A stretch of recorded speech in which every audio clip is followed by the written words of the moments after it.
બરોબર બરોબર હજી તો કામ બાકી છે. બરોબર. બિલપુરી ગામે ખોદી કાઢેલા રસ્તાથી ગામના લોકો હતા પરેશાન. ગામના જાગૃત યુવાનોએ તંત્ર ખિલાફ બાયો ચડાવતા તાત્કાલિક શરૂ થયું રસ્તાનું અધૂરું કામ. બિલપુરી બેજ ફળિયાથી ડુંગરપાડા થઈ ધરમપુર તરફ જતો રસ્તો ખોદી નાખવામાં આવતા બિલપુરીના લોકોને વાહન વ્યવહારમાં ખૂબ જ તકલીફ પડી રહી હતી. મેડિકલ ઇમરજન્સી દરમિયાન પણ મોટી સમસ્યા ઊભી થઈ શકે એવી હાલત હતી, જેના કારણે બિલપુરીના જાગૃત યુવાનો દ્વારા અને વલસાડ જિલ્લા લોક સંગઠન પ્રમુખ પ્રમોદ ગાવિત દ્વારા પલટવાર ન્યૂઝના માધ્યમથી સરકારી તંત્રની આ લાપરવાહી ઉજાગર કરવામાં આવી હતી. જે બાદ તાત્કાલિક તંત્ર દ્વારા રસ્તાનું અધૂરું કામ 12 એપ્રિલ 2024ના રોજથી ફરીથી ચાલુ કરવામાં આવ્યું હતું. વધુમાં લોક સંગઠન પ્રમુખ પ્રમોદ ગાવિત દ્વારા જણાવવામાં આવ્યું કે અમારા ગામમાં છેલ્લા 20 વર્ષથી ખૂબ જ મોટા પાયે ભ્રષ્ટાચાર થતા આવ્યા છે.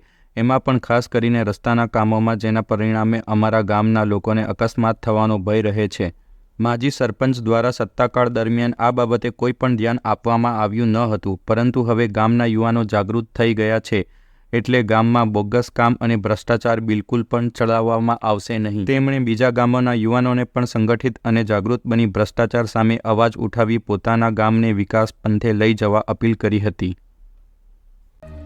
નમસ્કાર, અમારી પલટવાર ન્યૂઝ તમારા જેવા જાગૃત યુવાનોના સહકારથી ભ્રષ્ટાચાર ખિલાફ બુલંદ અવાજ બની ભ્રષ્ટાચારીઓ પર પલટવાર કરી રહી છે અને પલટવાર ન્યૂઝ ભ્રષ્ટાચાર ખિલાફ અસરદાર સાબિત થઈ રહી છે. તમારી આસપાસના સમાચાર જોતા રહેવા માટે અમારી ચેનલ સબસ્ક્રાઇબ કરો અને તમારા ગામની કોઈ સમસ્યા કે કોઈ પ્રશ્નને અમારી ચેનલ પર પ્રદર્શિત કરવા ઈચ્છતા હોવ તો અમારા ફેસબુક પેજને ફોલો કરી ત્યાં મેસેજ કરો.